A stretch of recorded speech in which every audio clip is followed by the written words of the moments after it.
एक समय की बात है। एक शिष्य और गुरु किसी गांव से गुजर रहे थे। रास्ते में दोनों को बहुत जोरों की प्यास लगी। वो लोग पानी पीने के लिए एक खेत पर जा पहुंचे। वो खेत बहुत बड़ा और बहुत ही ज़्यादा उपजाऊ था, लेकिन उस खेत को देखकर ऐसा लगा कि उस खेत का मालिक अपने खेत पर अच्छे से ध्यान नहीं देता है। वहीं पास में ही एक झोपड़ी थी। उन्होंने झोपड़ी के दरवाजे को खटखटाया तो अंदर से एक आदमी निकला और साथ में उसके बीवी बच्चे भी थे। देखने से वो लोग बहुत गरीब लग रहे थे। गुरुजी ने बहुत प्यार से बोला, क्या हमें पानी पीने का पानी मिल सकता है?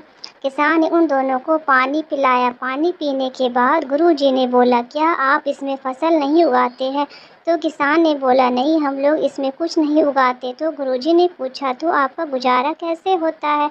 तो किसान ने बोला, हमारे पास एक भैंस है, वो बहुत ज़्यादा दूध देती है, तो उसमें से कुछ दूध बेचकर हम लोग गुजारा कर लेते हैं और बाकी बचे दूध को हम बीवी बच्चे पी लेते हैं। तो गुरुजी ने बोला, आपके पास इतनी बड़ी ज़मीन है, आपको इसमें ढेर सारा फसल उगाना चाहिए। इतनी बड़ी ज़मीन को ऐसे ही बेकार छोड़ना आपकी आने वाली पीढ़ी के लिए सही नहीं। लेकिन किसान बहुत ही ज़्यादा आलसी था। उसने बोला, हमें मेहनत करने की क्या ज़रूरत, हमारे पास तो भैंस है, 15 किलो रोज़ दूध देने वाली भैंस से हमारा गुजारा अच्छे से हो जाता है। लेकिन गुरुजी बोले, आपको फिर भी मेहनत तो करनी ही चाहिए। तो दोनों किसान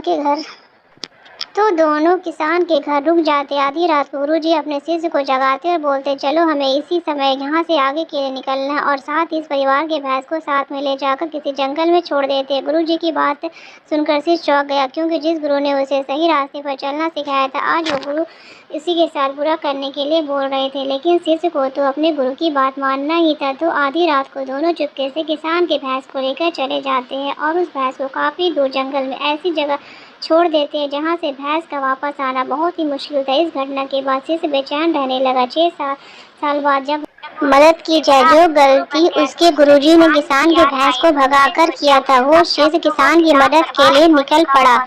बहुत देर पैदल चलने के बाद वो किसान के घर पहुंच गया। जब वहां पहुंचा तो बहुत ही आश्चर्यचकित हुआ। जो खेत खाली पड़ा था, वहां चारों तरफ हरियाली थी और बहुत बड़े बड़े फलों के पेड़ लगे हुए थे और एक बहुत अच्छा घर भी बना हुआ था। यह सब देखकर शिष्य ने सोचा, लगता है वो किसान और उसका परिवार भैंस के चले जाने के बाद अपना सब कुछ बेचकर दूसरे जगह चले गए। तभी अचानक से वही किसान नजर आया जिसके घर गुरु और शिष्य रुके थे। शिष्य ने किसान से पूछा, आपकी जिंदगी अब कैसी चल रही है? अभी आप क्या काम कर रहे हैं? क्या आपने मुझे पहचाना? कई साल पहले मैं और मेरे गुरु आपके घर रात में रुके थे। तभी किसान मायूस होकर बोला, हाँ, कैसे भूल सकता। उस रात आप दोनों बिना बताए चले गए और उसी रात हमारी भैंस भी ना जाने कहीं चली गई, जिसे हमने बहुत खोजा, लेकिन हमारी भैंस नहीं मिली। काफ़ी दिनों तक हम इस बात से परेशान रहे, अब हमारे घर का गुजारा कैसे चले? काफ़ी सालों तक एक भैंस पर निर्भर रहने का हम लोग बहुत आलसी भी हो गए थे।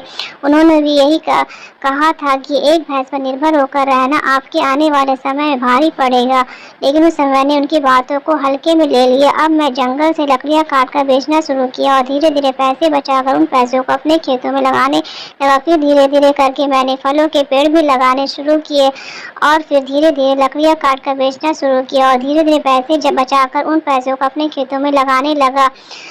इसके बाद मैंने थोड़े पैसों से अनाज उगाना भी शुरू कर दिया। फिर धीरे धीरे मुझे मेरी मेहनत का फल मिलने लगा। मैं तरक्की करने लगा। मैं गांव का बड़ा व्यापारी बन गया। आपके गुरुजी ने सही कहा था कि आपकी ज़मीन बहुत उपजाऊ, इसे खाली नहीं छोड़ना चाहिए। अगर इस दिन मेरी भैंस नहीं गई होती तो शायद इतना कुछ आज मेरे पास नहीं होता। मैं पहले जैसा ही आलसी बैठा रहता।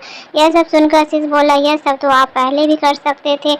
उस समय मेरा काम बिना मेहनत के चल रहा था। मैंने कभी नहीं सोचा ही नहीं कि मैं इतना यह सब करने में सक्षम हूँ। तो बचा, मैंने मेहनत करना शुरू कर दिया और मुझे इसमें कामयाबी मिलती गई। मैंने मन में ठान लिया कि मैं अब बहुत मेहनत करूँगा, बिल्कुल ईमानदारी से सब काम करूँगा, अपने परिवार का भरण पोषण अच्छे से करूँगा। आज मैं सफलता के मुकाम पर हूँ। कहानी से सीख, दोस्तों, आपकी ज़िंदगी में भी कोई रुकावट तो नहीं है जो आपको तरक्की करने से रोक रही। तो आप लोग खूब मेहनत करिए, खूब आगे बढ़े, अपने अंदर के हुनर को पहचानिए और दुनिया वालों को दिखा दीजिए कि आप भी बहुत कुछ कर सकते हैं।